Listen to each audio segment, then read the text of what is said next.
Hello student, welcome in Have Good Online Classes. This is your class 5th, chapter number 1st of English Grammar, Sentence. हमने अपनी पिछली videos में इस chapter को complete किया था, सेंटेंस को. अब हम करने वाले हैं इस वीडियो के अंदर अपने इसके क्वेश्चन आंसर. तो हम स्टार्ट करते हैं अपनी वीडियो को. हमारा पहला क्वेश्चन है ए पार्ट, जो कि है circle the subject and underline the predicate in the following sentence. But यहाँ पे मैंने सर्कल नहीं किया है, मैंने यहाँ पे सब्जेक्ट को ब्लैक लाइन से अंडरलाइन कर दिया है और प्रीडिकेट को ब्लू लाइन से कर दिया है अंडरलाइन. तो पहला है the earth revolve around the sun. जो पृथ्वी है वो सन के चारों ओर घूमती है. तो किसके बारे में बात हो रही है? यहाँ पे अर्थ की बात हो रही है. सब्जेक्ट क्या है हमारा? अर्थ. और वो क्या काम कर रही है? इन्फॉर्मेशन क्या दी है कि वो धरती के चारों ओर घूम रही है. उसके बाद सेकंड है the nature is the best friend of man. किसकी बात हो रही है? नेचर की बात हो रही है. वो सब्जेक्ट है. उसके बारे में क्या इन्फॉर्मेशन है कि वो क्या है? बेस्ट फ्रेंड है. किसका? मैन का, इंसान का अच्छा दोस्त है.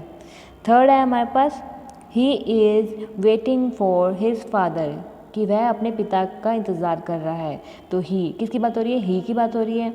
और वो क्या काम कर रहा है? वेटिंग फॉर हिज फादर, अपने पिता का वेट कर रहा है. इसलिए हमने प्रेडिकेट किया हुआ is waiting for his father. Next है हमारे पास regularity and punctuality bring success in the life. किसकी बात हो रही है? कि रेगुलरिटी मतलब नियमित काम करना और पंक्चुअल मतलब सही समय पे काम करना, ब्रिंग सक्सेस इन लाइफ, कि ये क्या करता है? लाइफ को सक्सेस बनाता है. तो बात किसकी हो रही है? रेगुलरिटी एंड पंक्चुअलिटी की. और वो क्या काम करता है? हमारी लाइफ में सक्सेस लाते हैं. ठीक है. उसके बाद है hard work never goes in when. कठिन कार्य कभी मतलब वेन मीन्स होता है खाली नहीं जाता है या हमें उनसे फ़ायदा होता है. तो हार्डवर्क हमारा क्या है? Subject. Never goes in vain मतलब इसका है, ये है प्रीडिकेट. अगला है हमारे पास a laborious and sincere student does well in life. Laborious and sincere मतलब कि सिंसियर मतलब होता है शिष्टाचार. जो स्टूडेंट होता है, विद्यार्थी होता है, वो अपने जीवन में सही काम करता है या सही रहता है, उनका जीवन सही जाता है. तो किसकी बात हो रही है? सिंसियर स्टूडेंट की बात हो रही है. तो हमारा प्रेडिकेट क्या है, मतलब सॉरी सब्जेक्ट क्या है? एलेबोरियस एंड सिंसियर स्टूडेंट. और बचा हुआ जो है, जो इन्फॉर्मेशन दे रहा है डज वेल इन लाइफ, कि क्या करेगा? अच्छा करेगा अपने लाइफ के अंदर. वो क्या है? प्रेडिकेट मतलब इन्फॉर्मेशन दे दी उसने. उसके बाद है the beautiful flower soon faded away, कि जो सुंदर फ्लावर है सून फेडेड अवे, फीके पड़ जाएंगे जल्दी ही. तो किसकी बात हो रही है? सुंदर फ्लावर की बात हो रही है. सून फेडेड अवे, उनके बारे में इन्फॉर्मेशन है कि वो क्या होंगे? सूखे पड़ जाएंगे या फीके पड़ जाएंगे, उनका कलर जो है वो फेड हो जाएगा. उसके बाद है अगला practice make a man perfect. तो किसकी बात हो रही है? प्रैक्टिस की. प्रैक्टिस जो है वो क्या करता है? आदमी को अच्छा बनाता है. तो प्रैक्टिस के बारे में बात हो रही है कि प्रैक्टिस से क्या होता है? आदमी अच्छा बनता है.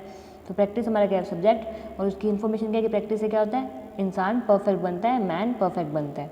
उसके बाद there is nothing to eat. तो यहाँ पे देयर क्या है? हमारा सब्जेक्ट है. इज़ नथिंग टू ईट यहाँ पे क्या है? प्रेडिकेट है, कि यहाँ कहाँ की बात हो रही है? यहाँ की बात हो रही है. और वहाँ पे क्या है? खाने के लिए कुछ नहीं है. तो किसकी बात हो रही है? यहाँ की बात हो रही है. और इनकी हमारी इन्फॉर्मेशन क्या है? कि खाने के लिए वहाँ कुछ भी नहीं है. उसके बाद है they made me a captain. उन्होंने मुझे कैप्टन बनाया. तो किन की बात हो रही है? उनकी बात हो रही है कि उन्होंने कैप्टन बनाया है. तो उन्होंने क्या हुआ? दे मतलब क्या हुआ? वे. उन्होंने क्या बनाया? उसको कैप्टन बनाया. तो दे हो गया हमारा सब्जेक्ट. और मेड मी अ कैप्टन उनकी इन्फॉर्मेशन हो गई है, सॉरी प्रीडिकेट हो गई है. प्रीडिकेट में बताते हैं इन्फॉर्मेशन सब्जेक्ट के बारे में. उसके बाद लास्ट है हमारे पास we elected him as the president of the committee.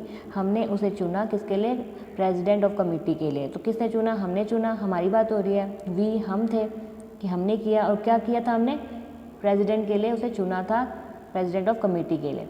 ठीक है. तो ब्लू जो लाइन है अंडरलाइन करी हुई है जिन लाइन के पीछे, वो है प्रीडिकेट. एंड जो ब्लैक लाइन है जो अंडरलाइन की गई है वो है हमारा सब्जेक्ट. नेक्स्ट जो हमारा क्वेश्चन है write the suitable subjects for the following predicate to the complete sentence. कि हमें सूटेबल, जो इसके ऊपर सूट करे वो हमें सब्जेक्ट लिखने हैं. और हमें प्रेडिकेट पहले से दिए गए हैं. तो पहला है dash rises in the east. तो सूरज क्या है? ईस्ट की तरफ से राइज होता है, उगता है. Helping is a great virtue. Virtue क्या होता है? गुण होता है. तो मदद करना एक अच्छा गुण है.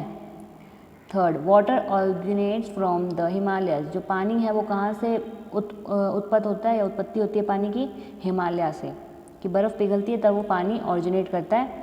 तो water originates from the Himalayas. Soldier serves in the army. Soldiers क्या करते हैं, आर्मी में हमारी सेवा करते हैं। Rohan is teaching grammar, Rohan क्या है, ग्रामर पढ़ा रहा है। सब्जेक्ट क्या है, रोहन है, वो क्या काम कर रहा है, ग्रामर पढ़ा रहा है। राम लिव्ड इन अयोध्या, राम थे वो अयोध्या में रहते थे।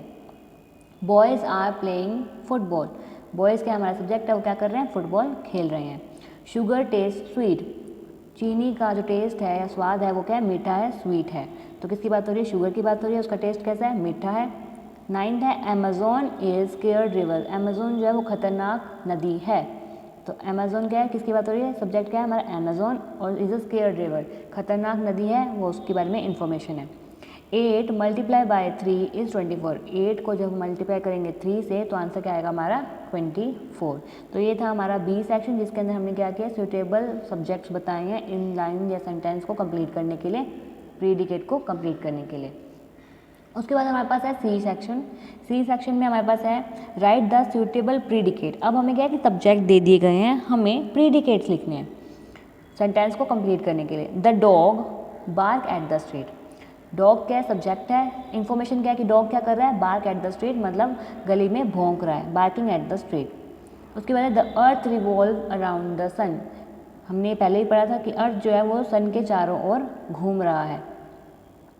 तो अर्थ क्या कर रहा है, सन के चारों ओर घूम रहा है। तो सब्जेक्ट की इन्फॉर्मेशन हमें मिल गई है। The chirping of birds make feel pleasant, चहचहाती हुई चिड़ियों से क्या होता है, हमारा फील जो है, हमारा मन जो है वो प्लीजेंट, खुश हो जाता है, अच्छा लगता है हमारे मन को। तो बर्ड क्या है, हमारी जो चिपिंग बर्ड है वो क्या है, हमारा सब्जेक्ट है, उससे हमारे मन को क्या मिलती है, इन्फॉर्मेशन क्या है कि वो मन को शांति देती है, अच्छा फील करवाती है। द ब्यूटी ऑफ फ्लावर, जो फूलों की खूबसूरती है, मेक गार्डन मोर ब्यूटीफुल, तो फूलों की खूबसूरती हमारा सब्जेक्ट है, उससे क्या हो रहा है, क्या इन्फॉर्मेशन मिल रही है कि वो क्या कर रहे हैं, गार्डन को खूबसूरत बना रहे हैं, मेक गार्डन मोर ब्यूटीफुल, और खूबसूरत बना रहे हैं। रीडिंग मेक्स मेमोरी शार्प, पढ़ने से क्या होता है, मेमोरी शार्प होती है। तो पढ़ने से हमारे को क्या इन्फॉर्मेशन मिली है कि पढ़ने से जो सब्जेक्ट है उसकी इन्फॉर्मेशन है कि मेमोरी शार्प होती है। वी इलेक्टेड आवर प्रेजिडेंट, हमने चुना किसको, हमारे प्रेजिडेंट को। He wrote a novel, he wrote ये सब्जेक्ट है, वो क्या कर रहा है, क्या लिख रहा है, ए नॉवल, हमें इन्फॉर्मेशन मिल गया कि वो नॉवल लिख रहा है। My mother is cooking food, मेरी माँ खाना बना रही है। तो मेरी माँ क्या कर रही है, मेरी मम्मी क्या कर रही है, खाना बना रही है। ए ब्रोकन चेयर इज़ यूजलेस, एक टूटी हुई कुर्सी, इन्फॉर्मेशन सब्जेक्ट मिल गया हमें, एक टूटी हुई कुर्सी, तो क्या है, इज़ यूजलेस, कोई काम की नहीं है। तो इन्फॉर्मेशन मिल गया कि वो टूटी हुई कुर्सी जो है वो कोई काम की नहीं है। मोहित इज़ अ ग्रेट सिंगर, कि मोहित जो है वो एक ग्रेट अच्छा सिंगर है। तो मोहित सब्जेक्ट था और उसके लिए प्रीडिकेट क्या था कि वो एक अच्छा सिंगर है, इन्फॉर्मेशन मिल गई कि मोहित क्या है, एक अच्छा सिंगर है। तो ये हमने अपने सब्जेक्ट्स के लिए प्रेडिकेट लिख दिए, प्रीडिकेट लिख दिए। अब हम चलते हैं अपने नेक्स्ट क्वेश्चन की तरफ। Identify and right the kind of following sentence in given blanket, हमें ब्लैंक्स दिए गए हैं, इसके अंदर हमें क्या करना है, इनके सेंटेंस लिखने हैं, किस प्रकार के सेंटेंस हैं। हमने पढ़े थे यहाँ पे अपने सेंटेंस पीछे कि इंटेरोगेटिव होते हैं, इम्पेरेटिव होते हैं, एक्सक्लेमेटरी होते हैं, ऑप्टेटिव होते हैं, ओके, इस प्रकार के हमने पढ़े थे। अब हम इनको देखते हैं कौन कौन से सेंटेंस है। What kind of plant is this, ये किस प्रकार का पौधा है, यहाँ पे क्वेश्चन पूछा गया है, तो ये हो गया interrogative sentence. I am sure you too will begin to speak English, कि मैं श्योर हूँ कि तुम जल्द ही सीख जाओगे इंग्लिश बोलना। तो यहाँ पे असर्टिव एंड डिक्लेरेटिव सेंटेंस आएगा। मैंने बताया था यहाँ पे इसने श्योर हो गया, ये श्योर है मतलब पक्का है, दृढ़ निश्चय है उसका, तो ये डिक्लेयर कर रहा है इस चीज़ को कि वो जल्दी सीख जाएगा। तो यहाँ पे असर्टिव और डिक्लेरेटिव सेंटेंस आ गया। What a simple girl she is, कि ये कितनी सिंपल गर्ल है। जब एक्सक्लेमेटरी मार्क आता है तो एक्सक्लेमेशन सेंटेंस होता है। मे गॉड हेल्प यू, तो यहाँ पे क्या है कि ऑप्टेटिव सेंटेंस है, क्योंकि यहाँ पे क्या है, प्रार्थना की गई है, प्रेयर की गई है। नेवर चीट योर फ्रेंड, यहाँ पे नेगेटिव सेंटेंस है, इसलिए नेगेटिव सेंटेंस हम यहाँ कर देंगे। Whose name is Chinku in this class, यहाँ पे इंटेरोगेटिव क्वेश्चन पूछा गया है, इंटेरोगेटिव सेंटेंस है। They have not finish the work yet, इसने अभी काम पूरा नहीं किया है, ये नेगेटिव सेंटेंस है क्योंकि यहाँ पे नॉट का यूज़ हो गया है। उस पर 8 क्वेश्चन है, will you please show me the way to the station, क्या आप मुझे स्टेशन का रास्ता दिखा सकते हैं। तो यहाँ पे लास्ट में क्वेश्चन मार्क भी है, पर यहाँ पे प्लीज़ भी दिया गया है, तो ये इंटेरोगेटिव हो जाएगा पर रिक्वेस्ट वे में। तो यहाँ पे मेन जो है क्वेश्चन मार्क लगा हुआ है, इंटेरोगेटिव में मतलब इम्पेरेटिव होता है रिक्वेस्ट वाला, तो इम्पेरेटिव के अंदर क्वेश्चन मार्क नहीं लगता है। तो ये क्या है, इंटेरोगेटिव सेंटेंस ही है, बट हम ब्रैकेट में लिख देंगे रिक्वेस्ट, क्योंकि इसने रिक्वेस्ट करके क्वेश्चन पूछा है। तो ये इंटेरोगेटिव होगा ना कि इम्पेरेटिव। बस हमने ब्रैकेट में रिक्वेस्ट इसलिए लिखा है क्योंकि ये रिक्वेस्ट करके इस क्वेश्चन को पूछ रहा है। नेक्स्ट हमारे पास है मे इट नेवर हैपन, ये ना हो, तो ये नेगेटिव है क्योंकि यहाँ पे नेवर आ गया है। ओ गॉड सेव अस, तो ये क्या है, प्रार्थना की गई है कि हमें बचा लीजिए, तो यहाँ पे आएगा optative sentence. Post these letters before 4 AM, कि इन लेटर को 4 बजे से पहले पोस्ट कर देना, तो ये इम्पेरेटिव सेंटेंस है। इम्पेरेटिव सेंटेंस क्या होता है, जिसके अंदर हम ऑर्डर रिक्वेस्ट ये करते हैं, तो ये हो गया इम्पेरेटिव सेंटेंस क्योंकि यहाँ पे ऑर्डर दिया गया है कि 4 बजे से पहले लेटर पोस्ट हो जाने चाहिए।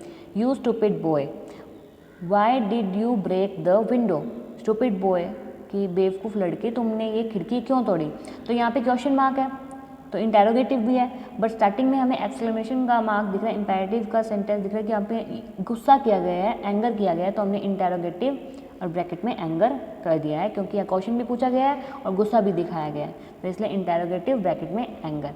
तो ये थे हमारे डी सेक्शन तक हमारे क्वेश्चन। अपनी नेक्स्ट वीडियो में करेंगे अपने आगे वाले रिमेनिंग क्वेश्चन। आज के लिए बस इतना ही। Thank you and have a nice day.